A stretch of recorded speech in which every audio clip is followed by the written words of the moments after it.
Howdy! This is Stephen J. Morris, and today I'm talking about movies. Foreign movies. Foreign movies. You know, back in the late 50s, early 60s, Italy started to put out these sword and sandal movies. And they were all Hercules this and Hercules that. It was sort of like superheroes, except they had swords and they were Greek gods. But all of a sudden, something happened. And I'm here to talk to you about it. American westerns were growing stale. They were dull. They were usual plot, and people started to get weary of them. The usual format. America westerns were unrealistic. They sanitized American history, and they were not realistic. My gardening clothes looks dirtier than John Wayne's cowboy outfit. It was so clean, it was nicely pressed. He had a nice shaved face. And rode a he rode a horse that were race horses, purebreds, always riding off to the sunset. They sanitized American history. All their movies looked clean cut. Then came the neo-realism movement, where things started in Europe, French neo-realism. They wanted to make movies more realistic. Westerns in the 50s was during the McCarthy era, the Red Scare. All the conservatives had communist derangement syndrome. Hollywood wasn't allowed to make any movies that portrayed America in a negative light. Even though history proven America was not great during the move westward. They were not. So,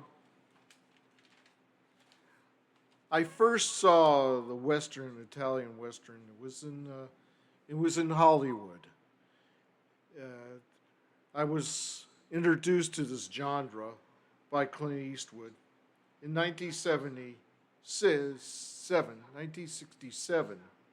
I went to see a theater in Hollywood called the Gordon Theater on La Brea, just half a block from Melrose.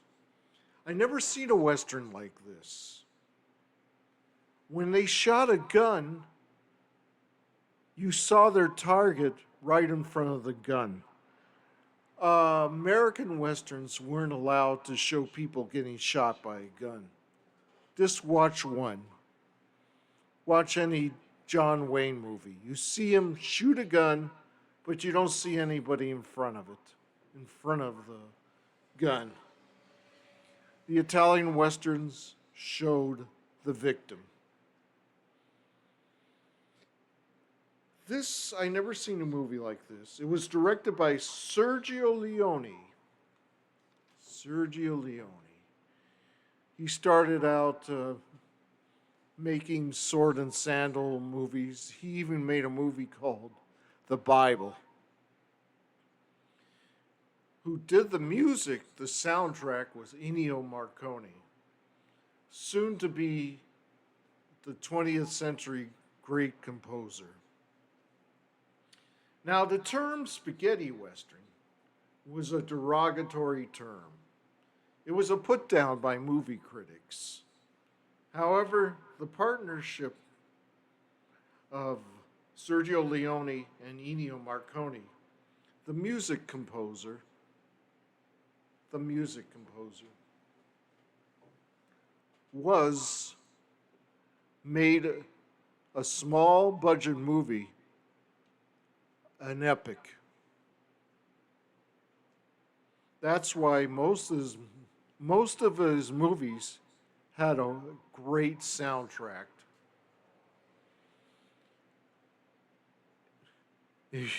He was more sophisticated than John Williams, the American movie composer.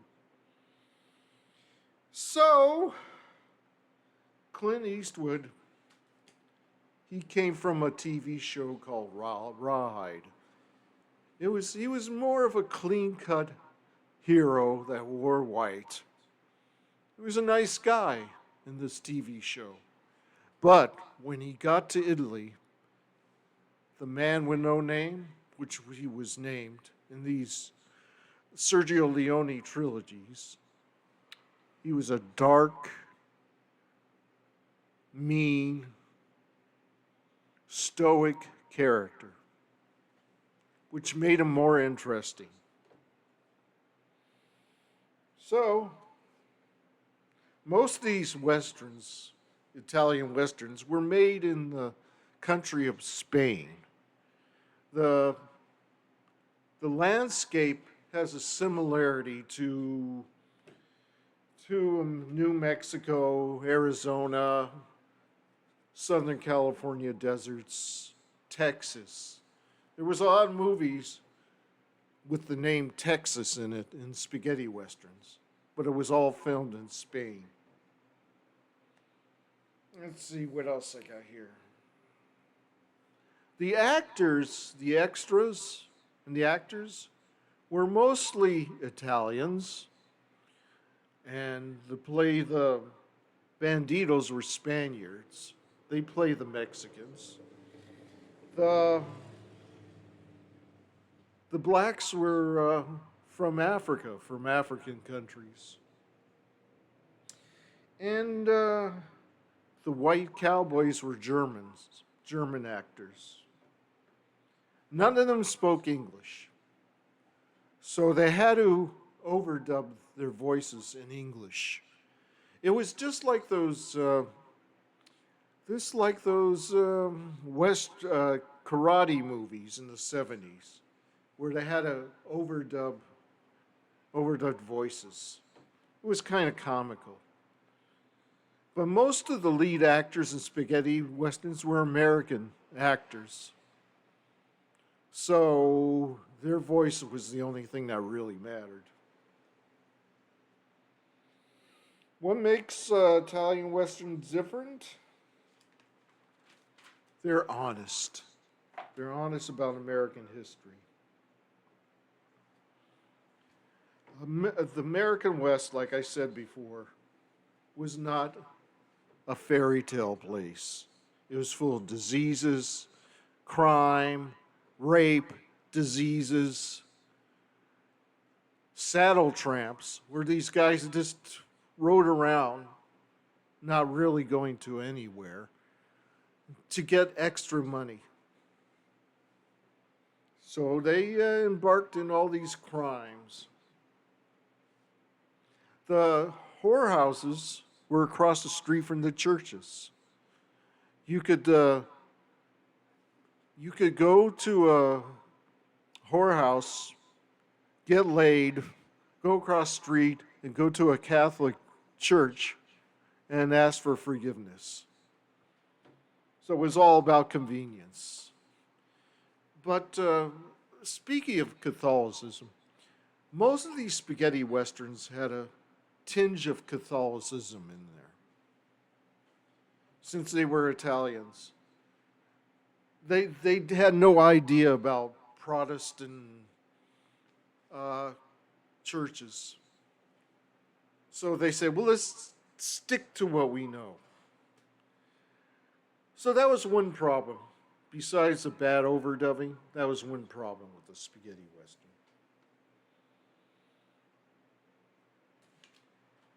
And I became a fan. I started to watch one by one.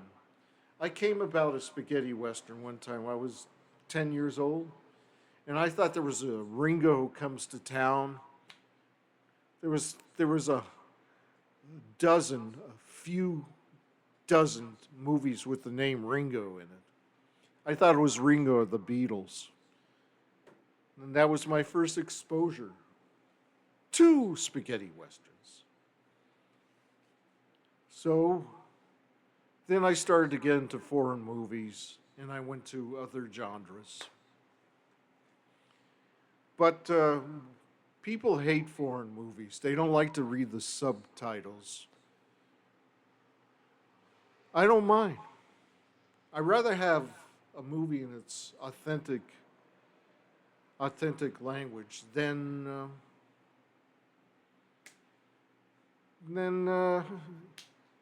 overdub bad English. Anyway, that's why I like spaghetti westerns. And now we'll end this video with a little video. I hope you enjoy it.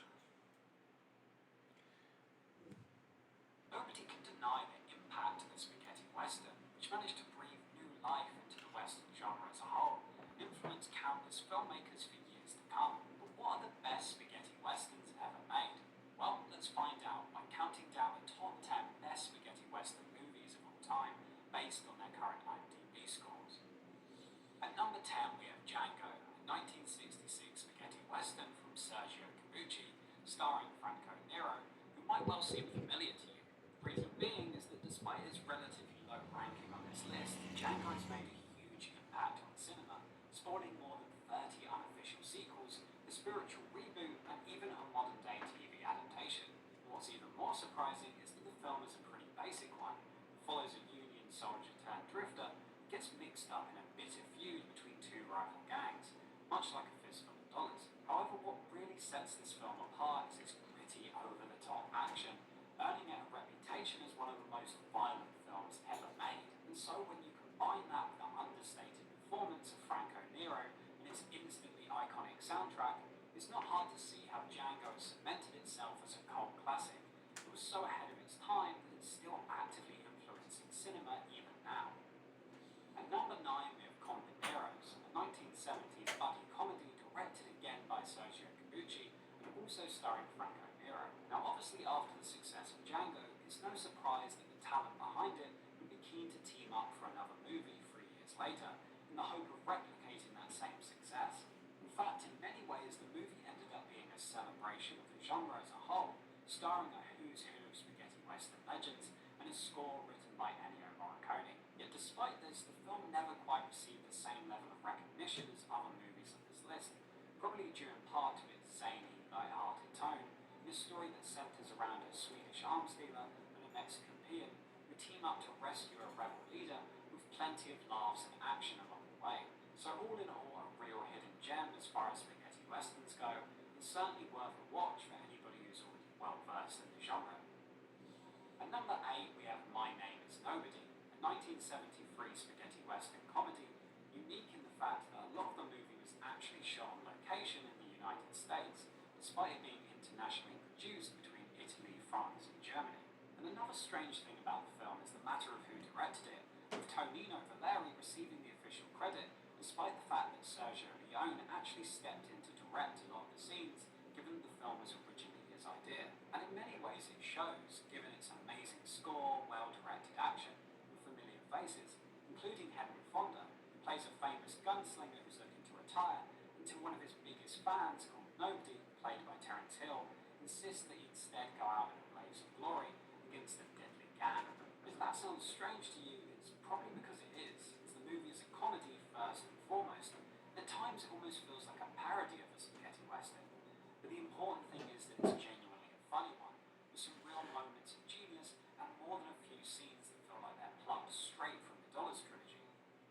At number 7 we have They Call Me Trinity, another spaghetti western comedy, again starring Terence Hill, this time alongside Bud Spencer, who played brothers Trinity and Matt Mino. Now this isn't the first time the pair had acted together, having already starred alongside each other in a trilogy of popular spaghetti westerns throughout the 60s. However, They Call Me Trinity was really what put them on the map, especially abroad, such as Spain, where it outgrossed all previous Italian westerns, including the Dollars trilogy. So it wasn't much of a surprise that it went on to spawn its own trilogy, all featuring the unlikely brothers in different adventures. However, this all started with They Call Me Trinity, that sees the pair defending a Mormon settlement from Mexican bandits and the henchmen of a land-grabbing major. So all very much what you'd expect plot-wise, but what really takes the movie to a whole different level is the relationship between the two brothers and the comedy that ensues, which is always perfectly balanced against the action in a way that never belittles the stakes. So certainly a movie worth checking out if you haven't already. At number 6 we have A Fistful of Dynamite, a 1971 spaghetti western directed and written by Sergio Leone, which is the second film in an unofficial trilogy that was started by Once Upon a Time in the West and ended with Once Upon a Time in America. And as a result, the movie kind of has a reputation as the awkward middle child and was generally overlooked by audiences, despite it often being considered one of the best spaghetti westerns ever made. That being said, at times the movie feels more like a war film, given that it takes place during the Mexican Revolution, starring Rob Steiger as a Mexican outlaw and James Coburn as an Irish soldier, who become unlikely heroes of the revolution. And quite honestly, it's this pairing of the two unlikely leads that really sells the film, with some glorious set pieces, a surprising amount of laughs, and an impeccable score from Ennio Morricone. So if you're a fan of the Dollars trilogy or Once Upon a Time in the West, you really owe it to yourself to check out Fistful of Dynamite. At number 5 we have The Great Silence, a 1968 revisionist spaghetti western directed and co-written by Sergio Corbucci, who's ironically far more famous for his work on Django than on this movie. And that kind of sums up The Great Silence, in that it's easily the better movie and arguably a masterpiece in its own right. Yet it received nowhere near the same commercial success, and sadly I think the reason for that was that it was simply ahead of its time, given how deeply dark and gritty it was, filled with anti-heroes and politically charged allegories. But for those of you who haven't seen it, the film takes place in Utah during the Great Blizzard of 1899 and pits a mute gunslinger fighting on behalf of a group of outlaws against a ruthless bounty hunter out for their heads. So the plot is very morally complex. It subverts just about every Hollywood trope you can think of, while offering up amazing cinematography throughout, as well as a typically excellent score from Ennio Morricone. So long story short, The Great Silence is absolutely a must-see, and probably the biggest hidden gem you'll find on this list. At number 4 we have A Fistful of Dollars, directed by Sergio Leone, and obviously starring Clint Eastwood, the face of the spaghetti western even to this day. Now I will say at this stage, an argument could be made for any of the next 4 movies to take the number 1 spot, and that's certainly the case here with A Fistful of Dollars. In fact, you could say that without this movie there wouldn't even be enough spaghetti westerns to make up this list, as its popularity abroad really did pave the way for Italian filmmakers to reinvent the American western, breathing new life into the genre for years to come. And this all started with Clint Eastwood and The Man with No Name, a lone wanderer who becomes embroiled in a gang war, all just so that he can make a quick buck. Now at the time, a morally grey character such as this was pretty radical, but the ice-cool way in which he was presented made it impossible for audiences not to root for him. And add to that some of the most revolutionary directing of all time, and a truly perfect musical score, and what you get is an instant classic that changed cinema forever. At number 3 we have For a Few Dollars More, again directed by Sergio Leone and starring Clint Eastwood, but this time alongside Lee Van Cleef. Now to compare one Dollars film with another is pretty redundant, as they're all amazing films in their own right. But it is worth acknowledging how incredible of a feat For a Few Dollars More really was, given how it managed to be just as popular and accomplished as the first film, while further pushing the spaghetti western forward and proving that A Fistful of Dollars wasn't just a flash in the pan. Now a big part of that was the addition of Lee Van Cleef, who really earned his screen time and in many ways made Clint Eastwood's all the more satisfying, in a plot that sees 2 bounty hunters reluctantly team up and infiltrate a gang of outlaws to bring down their villainous leader. And this plot really ups the stakes in the second outing, adding an emotional element that was relatively absent in the first film, while very much building on what A Fistful of Dollars got right, with its visual style and score, making For a Few Dollars More probably one of the greatest sequels ever made. At number 2 we have Once Upon a Time in the West, a 1968 epic spaghetti western directed by none other than Sergio Leone, which is often considered to be his very best film and an outright cinematic masterpiece Sergio Leone actually had no plans to make another Western after the Dollars trilogy. It was only when Paramount offered him a huge budget and his favourite actor, Henry Fonda, that the director finally agreed to make Once Upon a Time in the West, which follows a stranger, a bandit, and a widow who team up to face a ruthless assassin working for the railroad. And more than anything, the film really feels like a culmination of the spaghetti western as defined by Sergio Leone, with even more genre subversions, greater characters, tenser showdowns, and yet another classic score from Ennio Morricone. So simply put, as far as spaghetti westerns go, it doesn't get much better than Once Upon a Time in the West. So finally, at number 1, of course, we have The Good, the Bad, and the Ugly, starring Clint Eastwood, Lee Van Cleef, and Eli Wallach in the final installment of the Dollars trilogy directed by Sergio Leone. Now, there are a lot of great spaghetti westerns on this list, many from the same director, but what sets The Good, the Bad, and the Ugly apart from the rest is that it's not only an amazing spaghetti western, but it's widely considered one of the greatest movies ever made.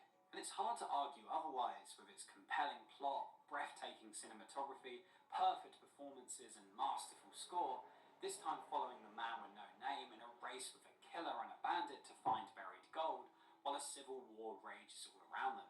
But beyond this, the real achievement of The Good, the Bad, and the Ugly is just how undeniably influential it was, entertaining many who had never even considered watching a western, and inspiring countless other filmmakers to such an extent that hints of the movie can be found in pretty much every film you can think of. And for that reason, it's easy to see why The Good, the Bad, and the Ugly was voted the best spaghetti western of all time. But let me know below, what's your all-time favourite and why? And if you enjoyed this video, you might also want to check out this one right here.